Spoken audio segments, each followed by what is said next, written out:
Hi, I'm Nika Smith, a senior story producer here at Ancestry, and I'm super excited today to talk to you about saving your stories.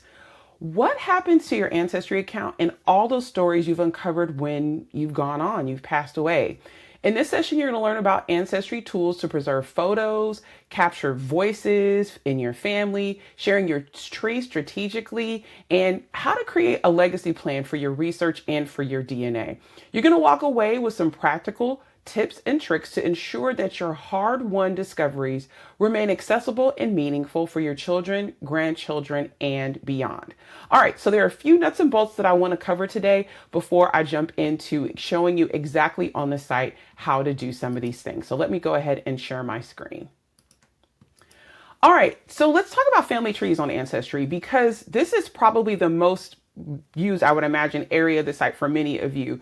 And you put in a lot of work, you put in a lot of sweat equity, digging up records on the site and saving them to people in your tree, as well as uploading things from your personal collection. And you don't want that stuff to go to waste. You don't want it to end up floundering and not living anywhere, and not being able to be circulated through your family, whether you go down for a second, maybe because you got sick, or maybe even if you pass on.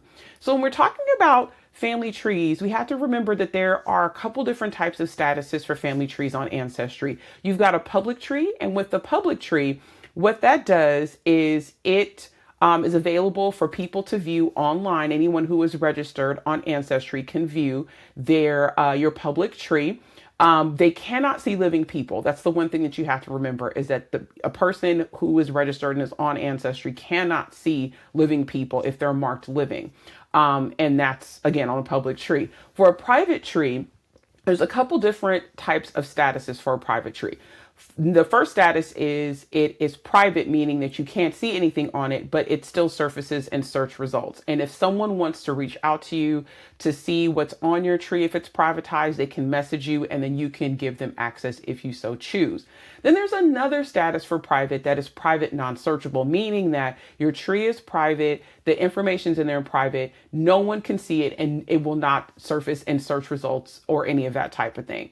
My trees, I have a number of different statuses for my trees. I have my main tree that I use for my DNA and my genetic genealogy research is that one is public because it's connecting me to all of my DNA matches. And granted, it's not reflective of all the years of my research, but it has a ton of the information that's in there. And then I also have trees that are private, some of them that are private searchable and some that are not. And most of the time for me, those trees that are private are ones that I'm working on that I'm not quite necessarily sure that I want to broadcast out because I want the information to be as succinct as possible. You determine exactly what you want in terms of your trees, in terms of privacy levels. But when we're talking about saving stories and records preservation, I definitely suggest that you do tree sharing. Now, tree sharing is where you send out the ability to other folks, whether they're in your family, they're your friends or your genealogy buddies, whoever it is, the ability to come into your tree and interact with it. The first role in terms of tree sharing is a guest, and a guest is able to add comments and view comments. But the thing is, they can't automatically view living people. So for a guest, whether it's a private or a public tree, they cannot view living people. They can't.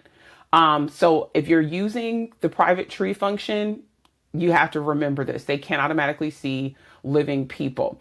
A contributor is a different role. This person can view and add comments. They can add photos and stories, but they can't edit or remove existing tree content or automatically view living people. Okay. Now there is a functionality within tree sharing where guests can see living people and contributors can see living people, but you have to toggle that on. It's not automatically set. All right. And then with an editor status, this is where the person can automatically view living people, remove or edit existing content, and add people, records, comments, photos, and stories. They can pretty much do everything that you can do as the tree owner, but they can't delete the tree. So for those of you who are working in tandem with family members on a family tree project, I highly suggest that you add those folks who are doing research with you as editors, so it gives them full autonomy. The other thing that it does as well is it also preserves your research. So again, if you go down unexpectedly and you haven't set something like a legacy contact, which we're going to talk about a little bit later, you'll be able to make sure that that information stays there and is available and people can interact with it, and it will last throughout the generations. Now, legacy contacts are important, okay? What is a legacy contact? The legacy contact is the person who will have access to your account when you pass away. This is someone that can be designated with a first name, last name, and email address, and I will show you in just a second how to add this legacy contact to your account.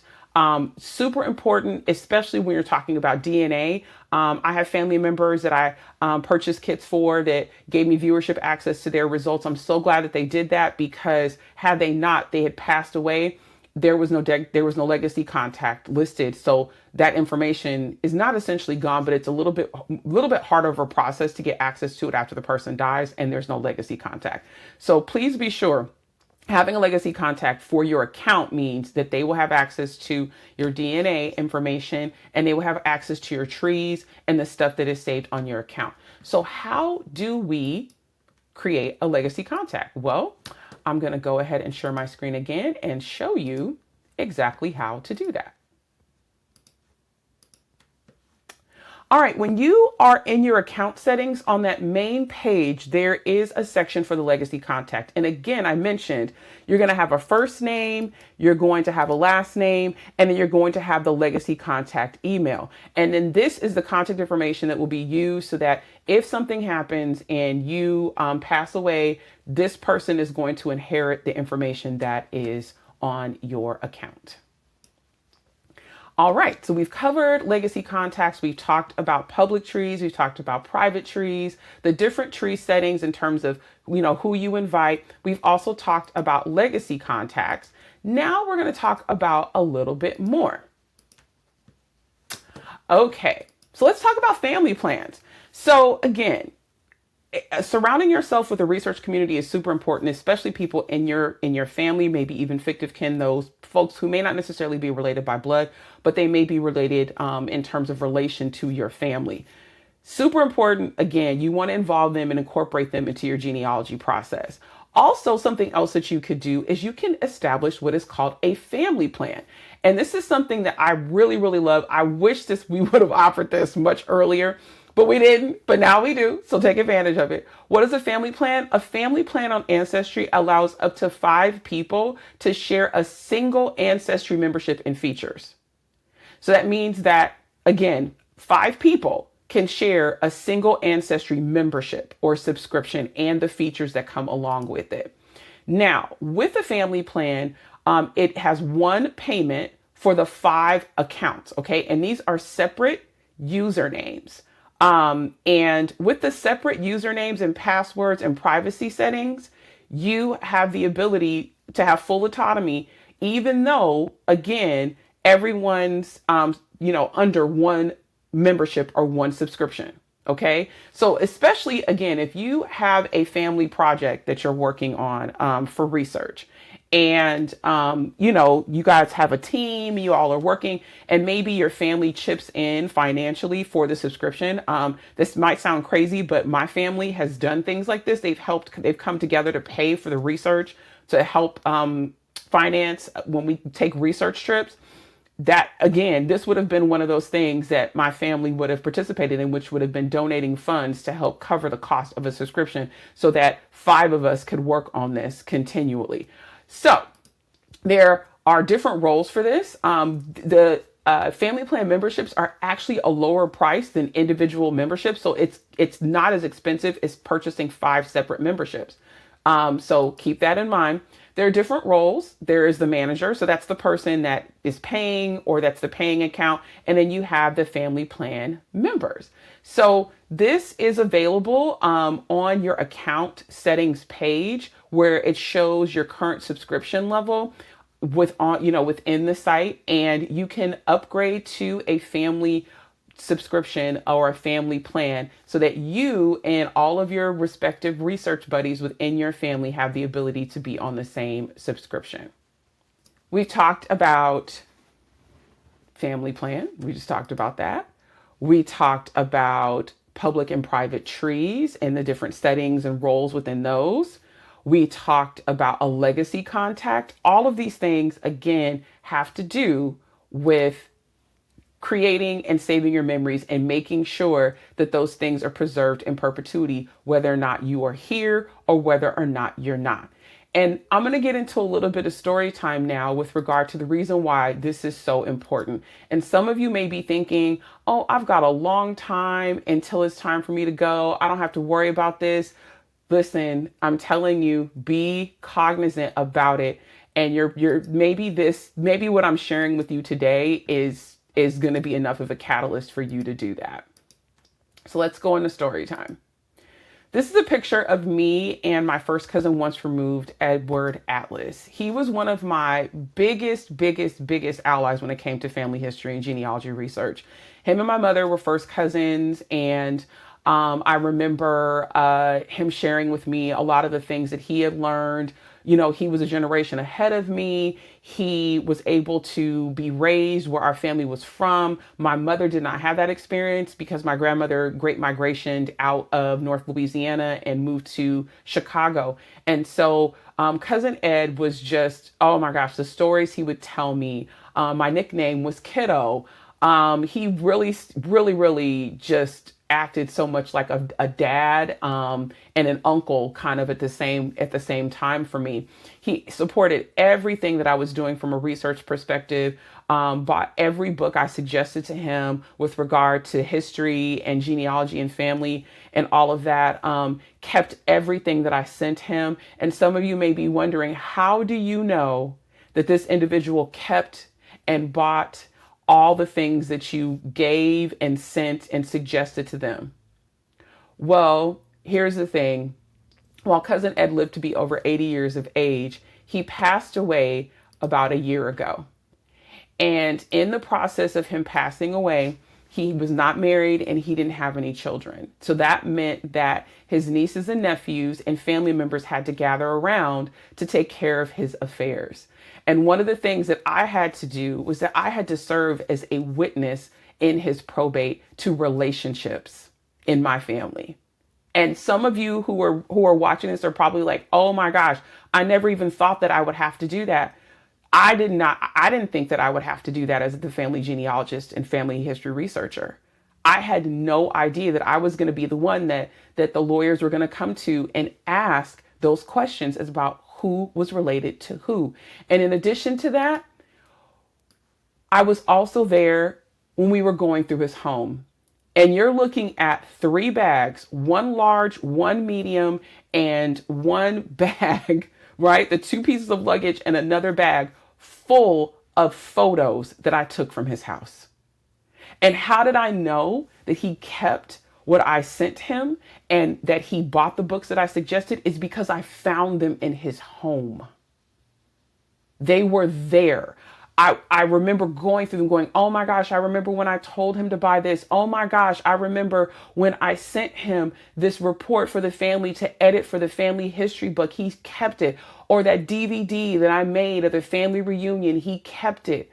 Oh my gosh, look at all these negatives, these photos, these slides, these records. I could not believe the amount of stuff that my cousin had at his house. All I knew was that his niece, my other cousin, called me and said, hey, you're going to want to come over to Uncle Ed's because there's so much stuff here. Come with empty suitcases. I can guarantee you're going to fill them up. And indeed, I absolutely filled up both suitcases and a bag.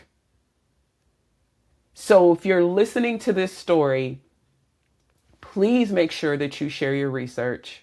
Please make sure that you have a legacy contact, and also do the work of preserving what people leave behind. And one of the ways that you can do this is through using the memory section on Ancestry. And some of you may not even realize that this is there. This is where the images of the records that you save to your tree go. This is where your user generated content goes on the site. So those uploads, those things that you take pictures of and you upload to your tree, all of that is in the memory section of Ancestry. And I'm going to talk a little bit more about a new feature that we have that's coming out that I was able to send the stuff that was in those 2 suitcases in that bag in order for it to be digitized. So let me pop right back over to the site and show you how to get to the memory section of Ancestry. You're going to go to the top and you're going to click Memories and go to your gallery. And when you get to your gallery, you're going to see everything that's an image that has been saved to your respective tree. And it's going to go and go and go and go. And a lot of the stuff that you're seeing on my screen right now are things that I've uploaded to the site. This is all of my user generated content, and there's quite a bit of this stuff. You'll even see things such as newspaper articles that are brought over from newspapers.com. And here's one for my grandfather. And this is saved to him in my family tree. And normally when you see this in your gallery on your person page, you can click to this and go directly to newspapers.com. Okay, but this is anything that is not on Ancestry that I've uploaded. It is here. So this is your main gallery page. We're going to come back to this image in just a second. And then you can create albums. So here's one that I created for my great-great-grandfather. And these are all the news articles that I have that were on newspapers.com for him. Now, if you're using newspapers.com in a particular way, you already have this stuff saved to a particular tag. So then that way you can always get back to those clippings that are under that tag. But I also created this as well on Ancestry. So then that way I would have the ability to get back to this kind of stuff. All right, so in your gallery, you can do all sorts of things. You can sort by person, whether they're tagged or not tagged. You can sort by date. You can sort by location, or you can type in the location that's mentioned. You can also see records or things that don't have a location or do have a location.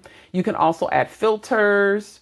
So if you want to see photos, documents, audio, video, any of these tagging features, you can do that. So let's see, we can look at documents and apply the filter, and then that way it'll limit my list to just things that have been designated a document. So let's look at this. And these are PDFs that I have. And this one that's in this gallery is for Gilbert Vann, who was a part of U.S. Colored Troops 79th Regiment.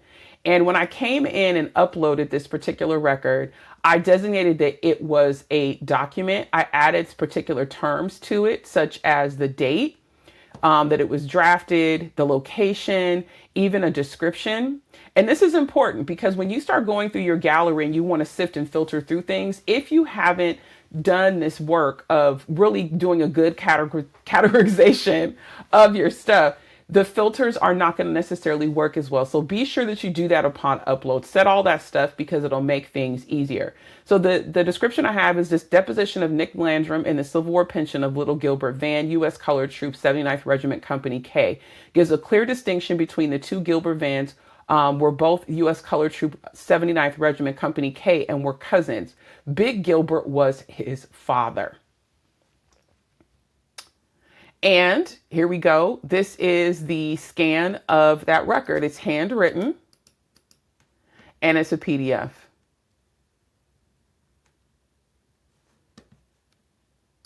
So if we go back, still in my same tree and looking at the various stuff that's in the album.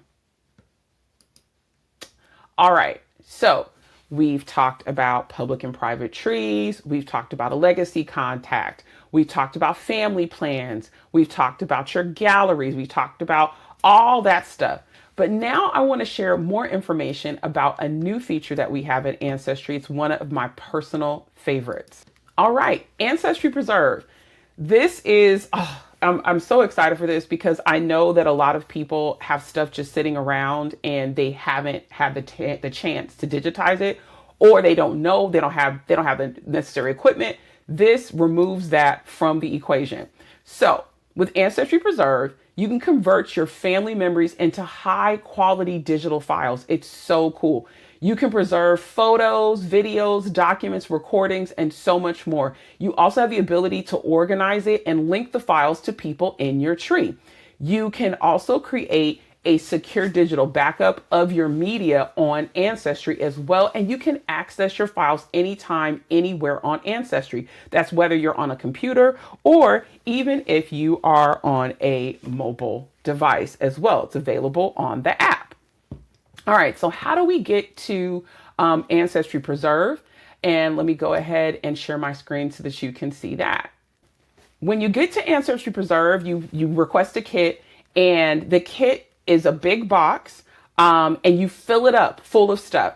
And so when I got the chance to participate in this, I put all sorts of stuff in here. I put slides in, I put in a mini DV videotape, I put in negatives, I put in an album, and then all of that stuff was priced out.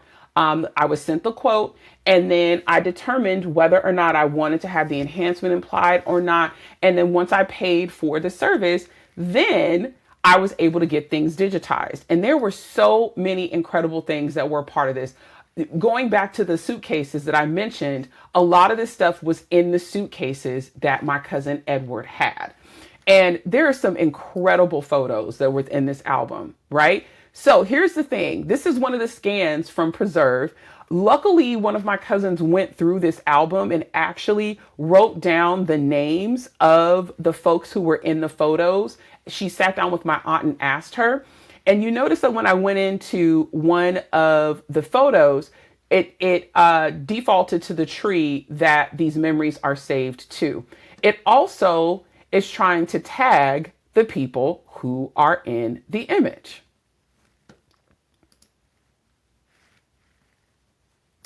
So if I go back and go to any of these, some of these are slides, some of these are negatives from our family reunion. And you can just see, again, it's a wide breadth of different types of records that are here. A lot of stuff here. Cityscapes, family reunion photos, all this kind of stuff is here. And again, I didn't digitize any of this. I sent it to Ancestry Preserve. It's a photo of my grandmother, first cousins, her nephews who were here. So if I wanted to tag this photo, I'm going to search my tree and I'm going to add my grandmother's name. And now it's attached to her. And then if I click this, this will take me to her profile page on my tree. And if I go to her gallery on her page, now I'm going to see that this photo has been added to her.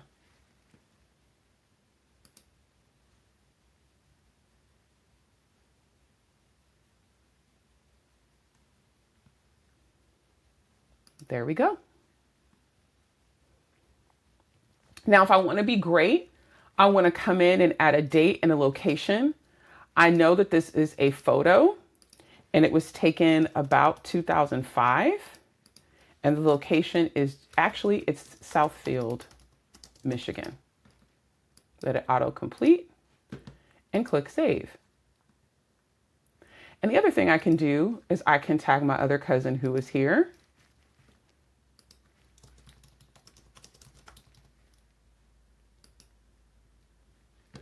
And my other cousin who was here.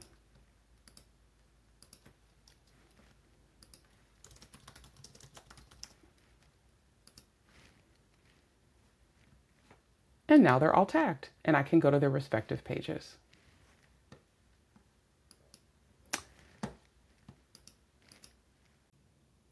Now, something else that I want to also talk about is the fact that in addition to leaving your records behind for someone to find them, you can also create content. We just looked at Ancestry Preserve with the scanning of photos, videos, documents, all that kind of stuff. But you can also record audio to go with your photos that you upload to Ancestry. So I'm going to take some time here using my phone, and I'm going to record a story about an image that I have that's a part of my collection.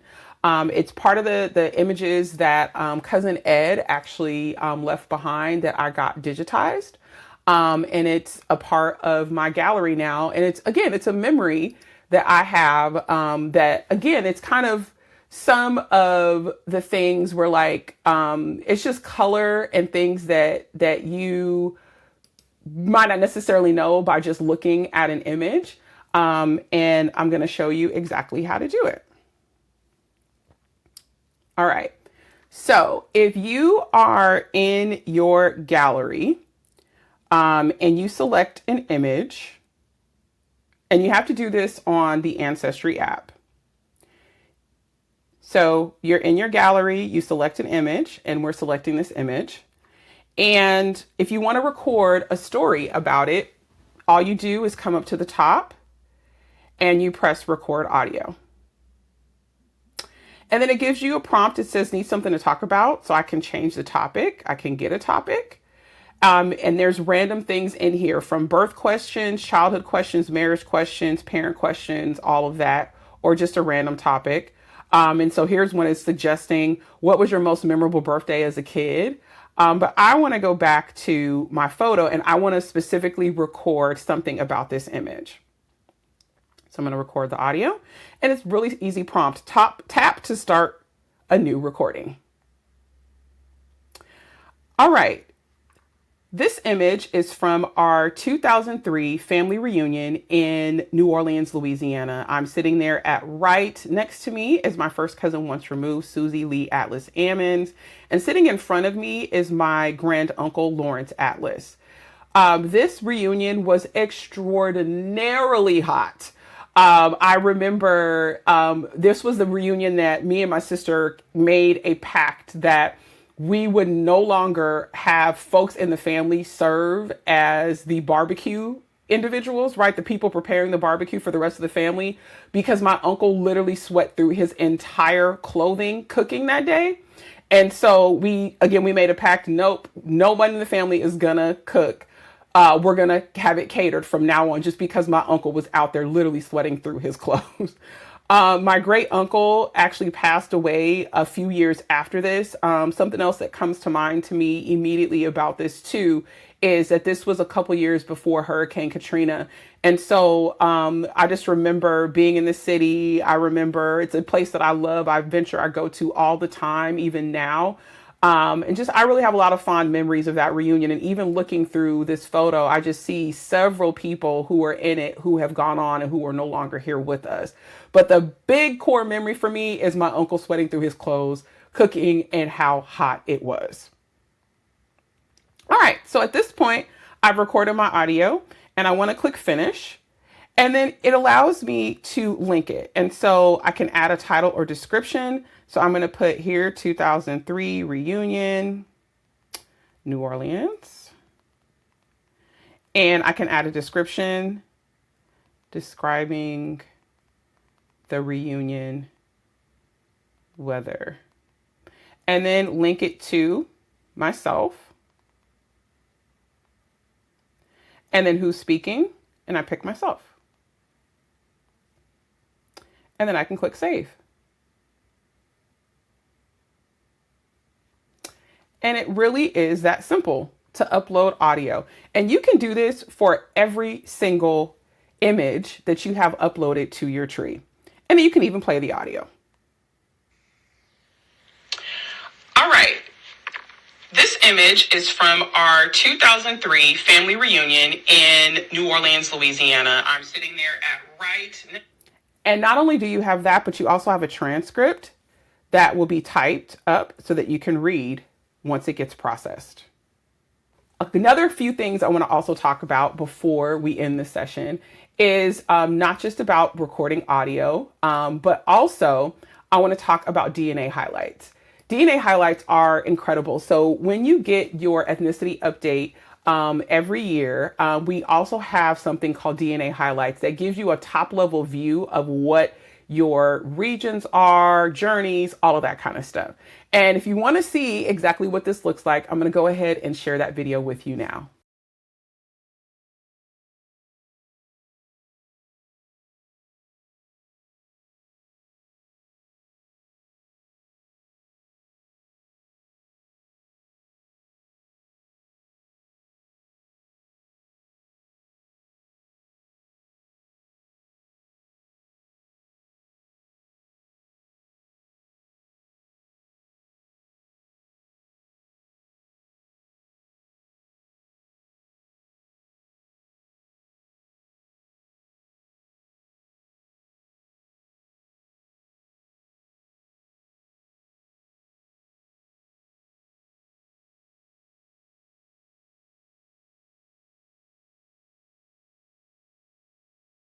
The last thing I'm going to talk about today before I close out is the importance of DNA testing your oldest family members. This is another part of the preservation and saving your stories.